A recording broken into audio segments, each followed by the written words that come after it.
आदिवासियों और फौजियों के बीच छिड़ी जंग के दौरान अलेक्जेंडर एनी की तरफ बढ़ा। उसने अपने फायर प्रूफ दस्तानों से उसने जिस्म पर लगी आग बुझाने की चेष्टा की, पर आग हाथों से बुझने वाली नहीं थी। अलेक्जेंडर ने चारों तरफ निगाह दौड़ाई तो उसे 10 गज दूर एक पानी का झरना नजर आया। कड़ाक कड़ाक से जलती एनी के बंधन तोड़कर अलेक्जेंडर ने उसे कंधे पर डाला और झरने की तरफ भागा। अगले ही पल वो पहाड़ी चट्टानों पर कूदता, पानी में छलांग मारता उस झरने के नज़दीक पहुंचा। फिर उसने जलती एनी को उस झरने के नीचे खड़ा कर दिया तो लगभग 20% जल चुकी एनी की चीखें कुछ थमी और पानी की ठंड ने उसे राहत दी।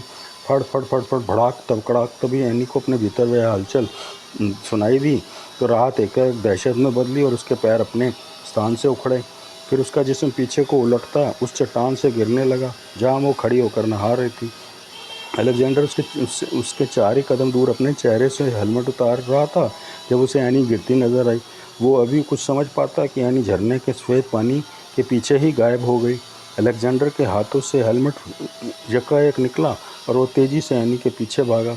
देखते देखते वो भी झरने की मोटी धार में अदृश्य हो गया। अलेक्जेंडर के पैर भी पानी के प्रेशर से उखड़े और वो आगे की तरफ गिरता चला गया। तभी उसे लगा कि एनी का जिस्म उसकी गिरफ्त में आ सकता है।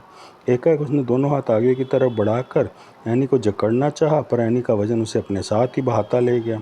दोनों झरने के पानी में चीखते चिल्लाते एक दूसरे को पकड़ने की कोशिश में असंतुलित होकर बहने लगे कि एकाएक एनी के बाल अलेक्जेंडर के हाथ आ लगे।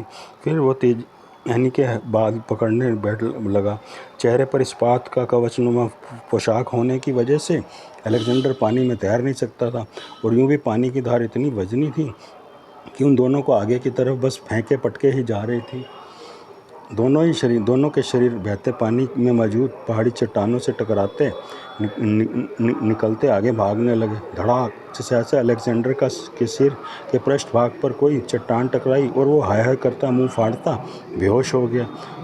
तभी एनी का जिस्म उसके ऊपर आ गिरा, पर बेहोश अलेक्जेंडर को कुछ पता न चला।